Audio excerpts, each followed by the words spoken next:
One of my favorite stories came out of an all-girls university in Massachusetts, where a group of women, where they were trying to pick a president of the student body or whatever, and one of the girls who went to that school decided that she identified as a man, so she changed her name. And I don't believe there was any hormones or anything involved. I think she just changed her name. She called herself masculine of center, genderqueer, changed her name to a masculine name, ran for president of whatever the hell this is. I think it was Wellesley. Yes, I believe you're right. Won, and then was denounced by the rest of the class because now she was a white male, so she was a part of the patriarchy, and she was a part of the whole problem with society, and that she should not be allowed, or he should not be allowed to take that position, which well, that's a really good example. We read it on air, and I couldn't stop laughing. Right. Well, that's a really good example of the chaos that ensues when you start to blow apart standard categories. There's a chaos in between categories that's made of an infinite multiplicity. That's why you see, too, with the LGBT rainbow, they're getting caught in their own metaphor. So there's an infinite number of gradations in a rainbow, and there's an infinite number of letters that are accumulating on the LGBT rainbow. And there's an element of clear absurdity to that. And one of them is, I believe it's Q+, that includes the other kin types. It's like...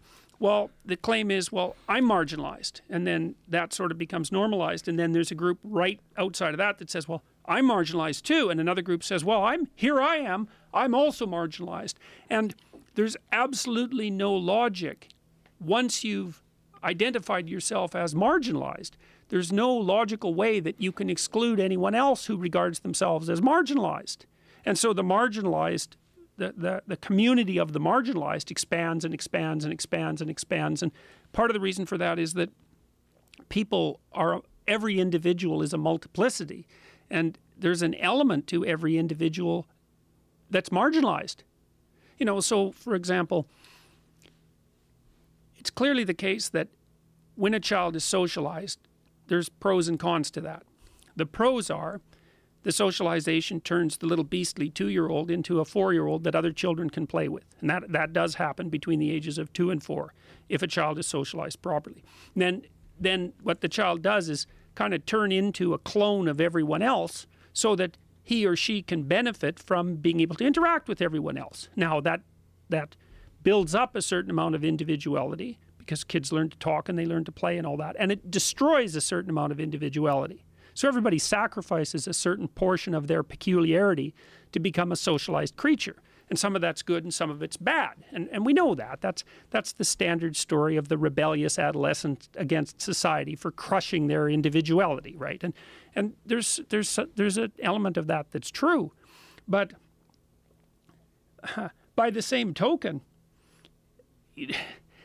if you don't sacrifice a certain amount of your individuality to the group, there's no such thing as society. Everybody has to live on their own. Everyone is in their own subjective bubble, which is of course now required by this law. And society itself breaks down. And so you can't have a society without marginalizing people, or you can't have a society without making everyone, part of everyone, marginalized. And so then when you start to concentrate on the marginalized, it just grows and expands and grows and expands and grows and expands until everyone becomes marginalized. And that just highlights a real problem with quote mining. That someone is going to take that, you can't have a society without marginalizing people, quote, and put it under Dr. Jordan Peterson, this is what he believes. Right, well, that's actually what Jacques Derrida said, the most famous of the postmodernists. That's why Derrida is such a invasive force. He said, well, you can't have a society without marginalizing. It's like, well, that's true. It's true, comma, but, ... right? But the fact that you can't have a society without marginalizing doesn't mean that you shouldn't have a society. And it doesn't mean that the only reason that society exists is to marginalize. And that was Derrida's claim.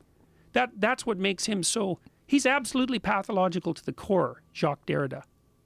And apart from his claims that all we do is trade power games, because that's another one of his claims, his other claim is that the purpose of categorization, the purpose of society is to marginalize. And that's absolutely absurd. The purpose is so that we can all play a moderately mediocre but productive, homogenous social game. Is it perfect? Well, obviously not. Does it require the sacrifice of individuality? Yes. Is some of that sacrificed individuality valuable? Absolutely. What's the alternative? No society. Well, I don't think so.